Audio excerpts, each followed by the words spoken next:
Hey guys, today I'm going to show you two quick proof of concepts for how you could store application data within two of the default data synchronization features of most modern browsers. And those are the password manager and the bookmarks saving feature. Hopefully you found this video through my blog post and you can kind of understand the context of why we might want to do this. But just as a quick example, say we have a to-do app like this where all data is stored locally via something like local storage. That's fine because the data is not sensitive. We are happy with the benefits of not having to deal with a remote data store. But we don't get the experience of being able to access this data on other devices.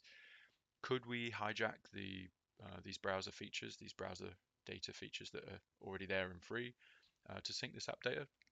Yeah, we could. Long story short, but is it seamless? Is it something I would recommend? Well, I guess that's for you to decide. But let's tackle the first POC.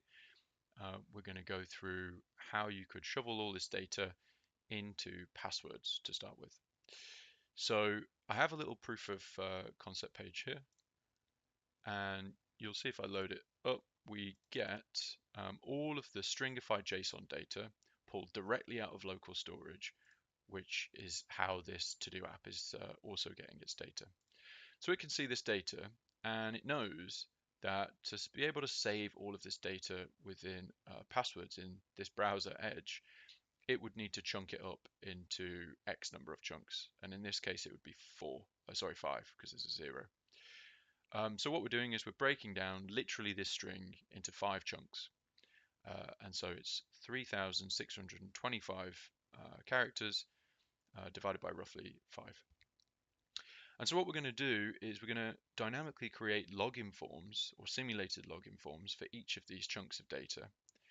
And we're going to go through the process of tricking the browser into thinking that we're logging into accounts called chunk 1, chunk 2, chunk 0 with password values of that actual chunk segment.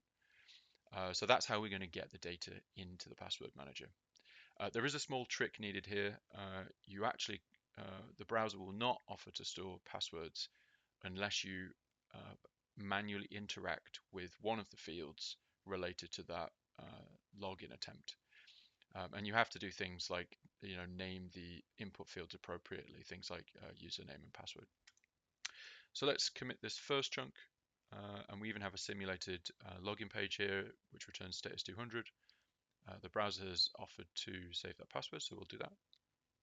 We'll reload this iframe, and let's get cracking, saving the rest of the data.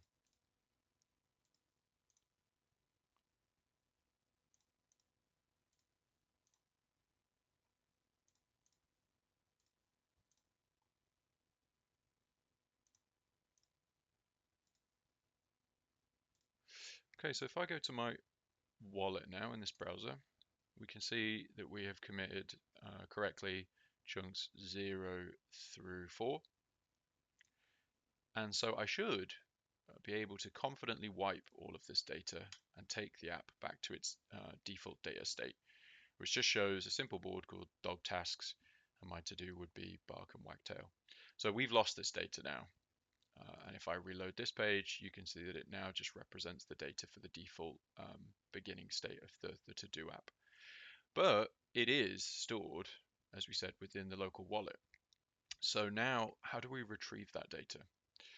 Well, at the bottom here, we have a loading section where we actually will simulate logging into these accounts, but we prevent the default action of going to another page, and we just capture actually the credentials from each page.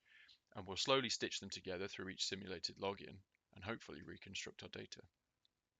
So let's submit chunk 0, chunk 1, 2,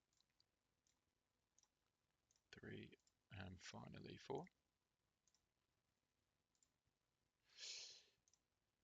Okay, yeah, and it looks like we've been able to successfully reconstruct all of our data.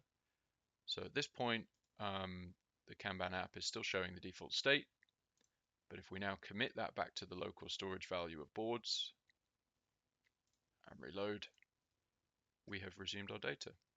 So that is how you could store arbitrary data or application data in this case within the browser's password storage mechanism. There's lots of caveats to get this working, lots of technical nuances, some hurdles you have to jump through in different browsers, and unfortunately some user interactions that are impossible to get around. So would I recommend you actually do this in a production app? Probably not. But as you'll see in the next video, I think we might be able to find something a little bit nicer than this.